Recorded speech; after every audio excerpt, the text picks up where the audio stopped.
Plus personne n'est au courant des procédures, tout devient un fait, un observable, un recyclable, une connerie. Calmez-vous, votre température est en train de remonter. Vous allez bientôt bouillir. Nous n'aimons pas vous voir rouge. Nous préférons la viande blanche, ma poulette. Je ne peux rien faire contre leur familiarité, je finis par m'habituer.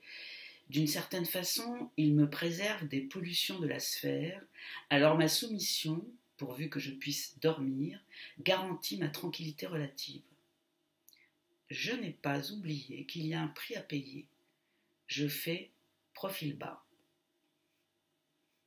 Pendant ce temps, aux abords du palais, des équipes de preneurs d'images s'affairent, préparent leur matériel, étalonnent leurs appareils. Une femme, assise en tailleur au milieu du grand promenoir, fait une performance sans public. Elle allonge son bras gauche, puis le replie très lentement, tandis qu'un projecteur d'images dirigé vers la voûte de béton crache un feu teint en vert. Plus tard, quand le public sera là, elle allongera son bras droit et le repliera très lentement comme un gastéropode rentrant ses antennes, tandis que le projecteur d'images fera tournoyer à très grande vitesse les ailes d'un coléoptère velu. L'équipe devra prendre de nombreux clichés le plus vite possible, lesquels serviront de matrice à un ouvrage sur le mouvement et la cybernétique. Elle a des bras très maigres et recouverts d'une matière comme de l'organza irisé. Ce ne sont peut-être pas ses bras, ils paraissent très fins, et leur mouvement trop continu dénote une suspecte absence de fatigue. Ce temps-là n'est pas le vôtre. Ne vous en occupez pas, les entendez-vous dire au travers du voile. Ils savent pour vous, c'est merveilleux. Ils ne tiennent pas à ce que vous vous réveilliez pour aller voir quoi dans la sphère. Vous avez perdu toute velléité de rébellion. Ils continuent de vous parler et de vous instruire sur vous-même. Il vous arrive de vous souvenir de la volupté avec laquelle vous vous endormiez, les jambes et les bras très écartés, non pas fortuitement, mais délibérément dans l'occupation de l'intégralité de la surface porteuse, de sorte qu'aucun coin n'échappe à aucune extrémité de votre corps, que chacune de ces terminaisons nerveuses se crochette aux angles du matelas. Et là, il vous arrivait de baver.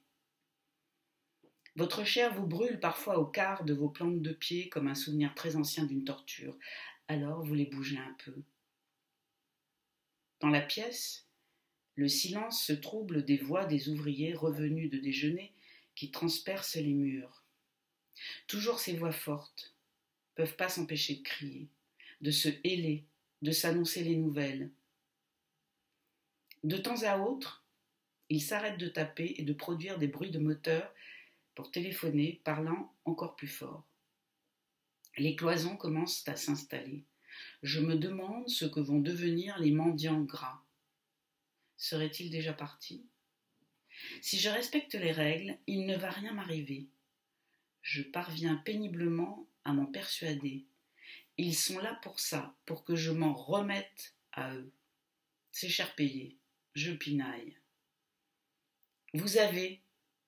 J'aime qu'ils soient autour de moi. Il ne me viendrait pas à l'idée de les interrompre. Vous avez... Il me parle et c'est délicieux, il me cantonne, il m'assigne, me cadre, me dirige. Peut-être pas, j'hésite. Vous avez... Ce que je pense, c'est que je suis dans une sorte de berceau géant avec une moustiquaire autour. Ce que vous pensez n'a aucune importance. Vous voudriez des colonnes et quelques ruines. Convoquez l'architecte, c'est lui qui vous est vital. Ils ont l'air de savoir mieux que moi. Il a interrompu son travail. Le bâtiment, il ne l'a pas fini, mais il a laissé une aile se faire dans un autre style, à une autre époque. La bonne architecture est celle qui prépare de belles ruines. Je cite de mémoire.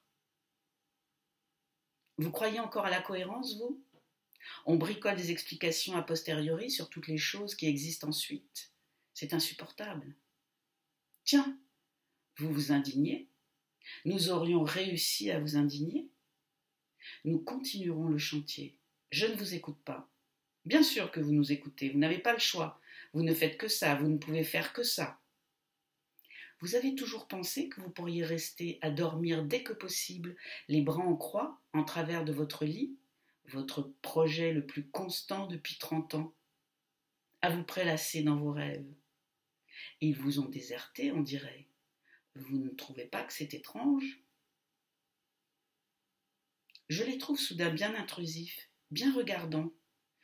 Je me recroqueville. Je me remets dans la position du chien qui soupire, ventre latéralement pendant, oreilles balayant le sol. Les opinions se superposent et s'intercalent, car avant de faire des tresses et des nattes, les opinions sont comme les cheveux des petites filles qui crient sous la douche, emmêlés.